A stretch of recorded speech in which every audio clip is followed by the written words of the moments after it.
Pemirsa, pandemi corona telah menyebar ke seluruh penjuru dunia. Selain korban yang masih terus bertambah, dampaknya terhadap perekonomian juga semakin besar. Lalu bagaimana manajemen krisis untuk penanganan COVID-19 ini atau COVID-19 termasuk juga dampaknya pada ekonomi masyarakat. Kita akan membahasnya bersama dengan pakar dan juga praktisi manajemen Tanri Abeng yang sudah ada melalui sambungan Skype. Pak Tanri, terima kasih sudah bergabung bersama kami di Prime Time. Kita tahu bahwa COVID-19 ini adalah bukan saja bukan sekedar krisis kesehatan dalam proporsi besar, tapi juga mengganggu tatanan ekonomi global. Nah, kalau dari sisi manajemen dan juga korporasi, bagaimana Anda melihat dua hal ini? Bagaimana pandangan Anda dari sisi manajemen krisis di Indonesia? Ya, jadi Popi begini, saya melihatnya ini krisis multidimensi, yaitu coronavirus dan ekonomi. Dan dia perkiraan saya pasti penanganannya itu akan multi-year. Nah, saya sebagai praktisi manajemen lalu berprinsip bahwa apapun masalah pasti ada solusi manajemennya.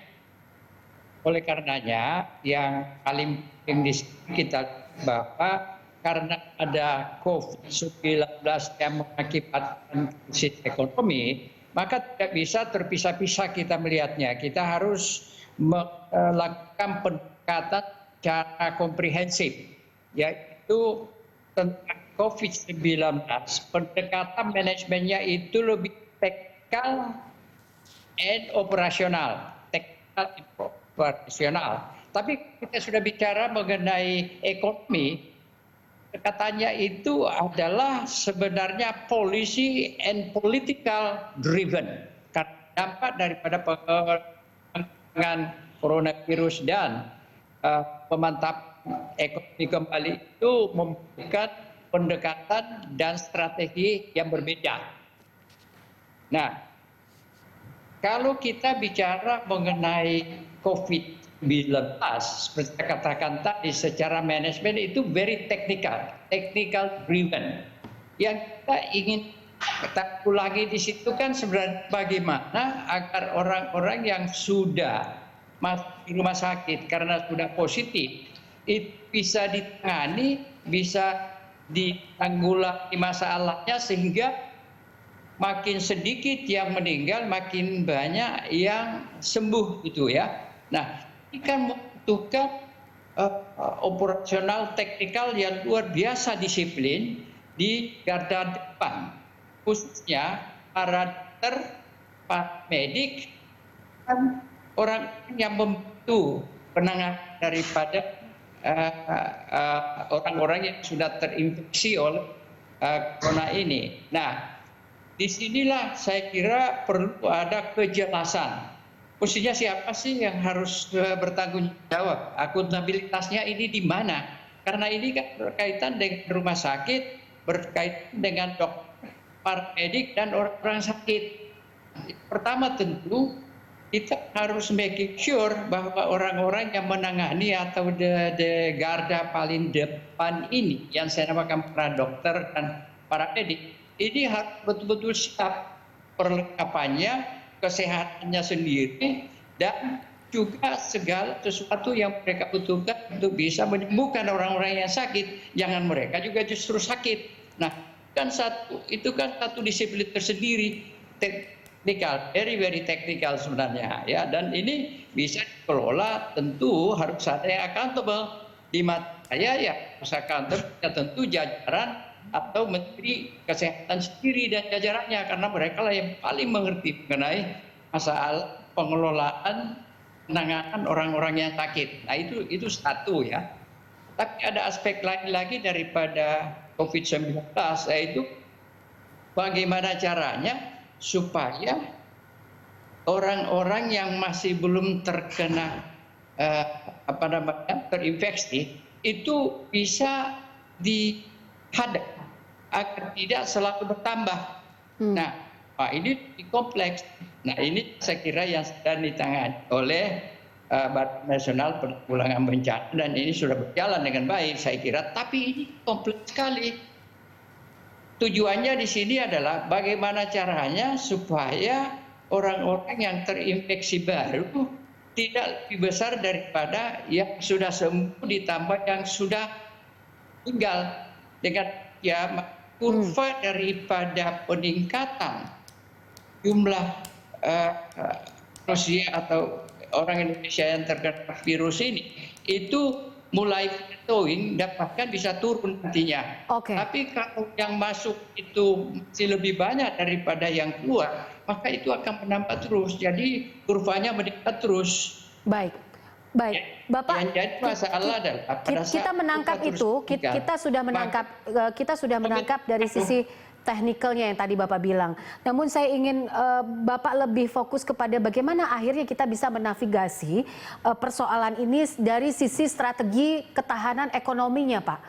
Karena kan tadi Bapak bilang ini ada multidimensi. Satu soal kesehatan dan wabahnya, yang kedua adalah soal ketahanan dari ekonominya. Nah, apakah ini sudah masuk nanti akan menjadi Great Depression seperti paperwork yang sudah Bapak buat begitu? Apakah bagaimana, what's next? Lalu apa strategi untuk ketahanan ekonomi di Indonesia?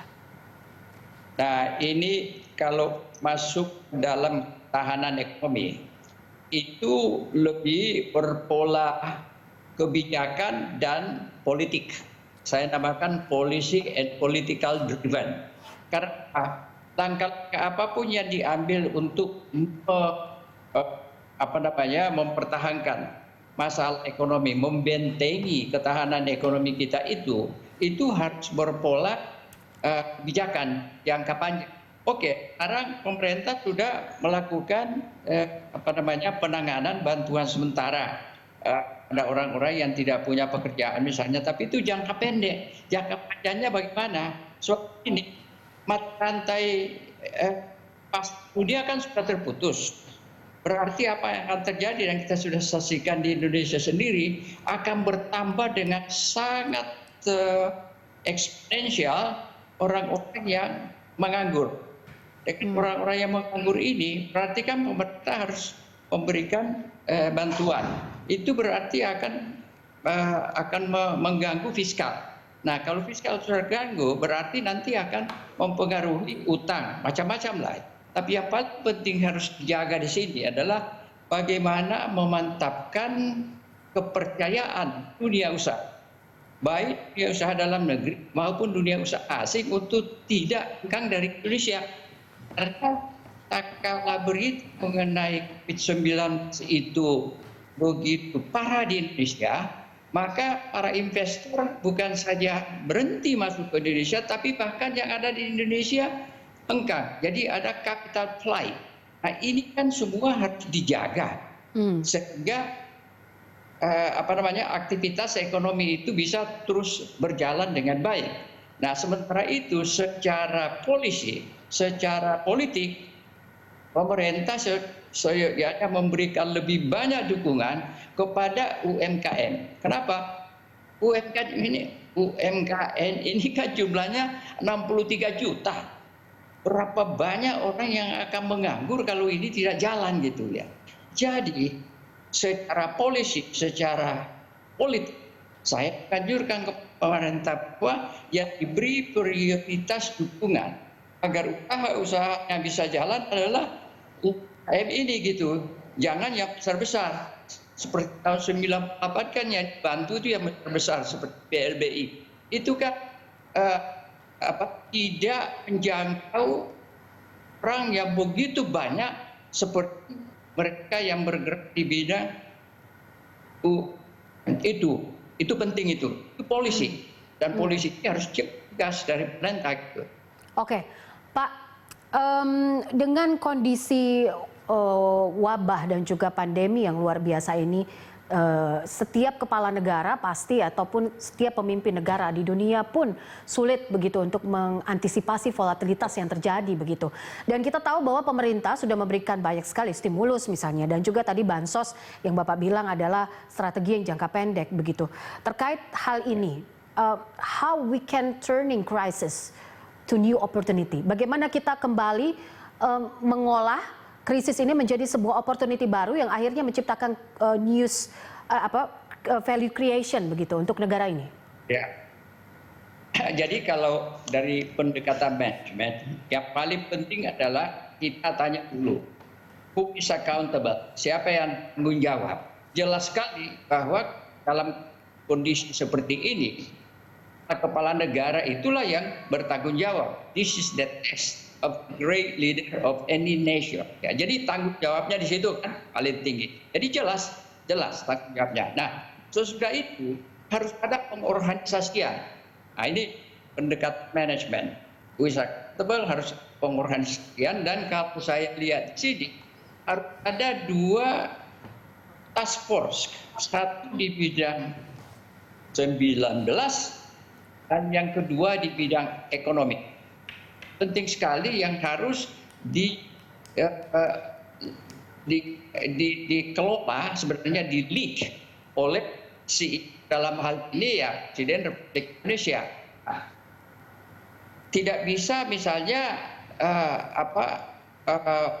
hal-hal ini hanya didelegasikan kepada orang-orang yang mungkin tidak punya kekuasaan. Karena begini, saya bisa mengamati bahwa dalam penanganan masalah COVID ini pun kita lihat bahwa birokrasi masih menjadi bagian daripada satu proses manajemennya. Padahal dalam krisis ini harus ada sense of urgency, semuanya harus cepat. Birokrasi kalau perlu jangan lagi masuk di situ. Nah, itu satu. Kenapa ini penting? Karena kita juga harus bisa meyakinkan masyarakat dunia bahwa Indonesia menanggulangi COVID dengan demikian maka para investor akan mempunyai confidence untuk melakukan usahanya di Indonesia. Nah, baru kita masuk ke bidang ekonomi. Kalau bidang ekonomi, saya kasih contoh bahwa tahun 98 waktu krisis, Presiden Soeharto membentuk Dewan Pemantapan Ketahanan Ekonomi dan Keuangan. Dan itu menteri-menteri kunci dari bidang ekonomi, dan dia Habibie ditambah dengan seluruh menteri koordinator di situ dipimpin oleh Presiden. Jadi masalahnya ini kan begini, masalah organisasi dan kepemimpinan. Kalau Presiden mengambil alih kepemimpinan dan organisasinya itu betul-betul pas, siapa orang-orang yang akan masuk di dalam organisasi yang dipimpin oleh Bapak Presiden itu untuk bisa mengambil kebijakan-kebijakan ekonomi. Karena dalam masalah ekonomi ini bukan hanya memberikan bahan dan lain-lain, tapi membuka kebijakan bagaimana ekonomi kita ini bisa berkembang secara jangka panjang gitu. Jadi bukan seperti saya katakan tadi, ini krisis multi years. Ini bukan hanya 1 tahun, saya bisa pastikan itu. Kita jangan berharap bahwa tahun depan akan selesai semua. Jadi kita siap. We have to be ready. Ini membutuhkan organisasi dan manajemen dengan pemimpinan yang tegas. Dan kepemimpinan yang tegas dan punya authority itu ya Presiden lah. Nah, tergantung pada Presiden untuk mengangkat orang-orang yang berada di jajarannya, sehingga dengan demikian maka proses manajemen daripada pengelolaan bijak ekonomi, implementasinya ini semua bisa terorganisir dan terkoordinasi dengan baik. Itu penting sekali. Oke, terakhir mungkin, menurut Bapak, tim ekonomi Jokowi saat ini, pemerintah dalam hal ini, apakah sudah cukup baik untuk melakukan berbagai kebijakan di tengah pandemi, kebijakan fiskal, moneter, dan juga manajemen krisis? Saya mungkin tidak bisa memberikan evaluasi saya, karena begini ya, setiap pemimpin itu akan mampu melakukan tugasnya dengan baik dalam kondisi normal-normal. Tapi kita sekarang berada dalam krisis. Jadi testing orang-orang dalam krisis berbeda dengan kondisi biasa. Belum teruji mereka ya. Kita punya orang-orang di jajaran tim ekonomi yang menurut saya punya kemampuan dan saya yakin mereka itu akan komited ya. Tapi begini, pekerjaan ini bukan pekerjaan satu orang. Pekerjaan ini pekerjaan teamwork. Dan oleh karenanya bukan hanya Menteri Keuangan saja yang harus kerja, harus ada tim ekonominya itu seperti zaman Pak Harto dulu itu 5 tim ekonomi yang ngelola Dewan Pemantapan Ketahanan Ekonomi itu sendiri. Jadi kuncinya di sini kembali dari perspektif manajemen, leadership, organisasi, teamwork, dan clear objektif yang ingin dicapai. Dan dengan demikian maka seluruh langkah-langkah yang diambil itu dari kebijakan sudah terkoordinasi. Kalau dari kebijakan semua sudah sepakat, maka eksekusi implementasinya juga itu sudah bisa sejalan lancar. Tapi jangan kebijakan itu satu Menko lain, satu Menko lagi yang lain, menteri lagi yang lain. Makanya saya katakan harus diorganisir, tersistem, terorganisasi, dipimpin oleh presiden, semua bergerak dalam satu tim. Ini kuncinya. Baik, oke. Saya coba untuk ambil kesimpulannya bahwa apa yang Anda sampaikan adalah manajemen krisis multidimensi ini kembali kepada leadership dari kepala negara, begitu ya Pak ya? Betul, ya tentu dong. Baik. Ya. Pak Tanri, terima kasih untuk waktunya bersama kami dalam Prime Time kali ini. Pemirsa, Tanri Abeng, praktisi manajemen dan pakar manajemen Indonesia. Prime Time kami lanjutkan usai jeda.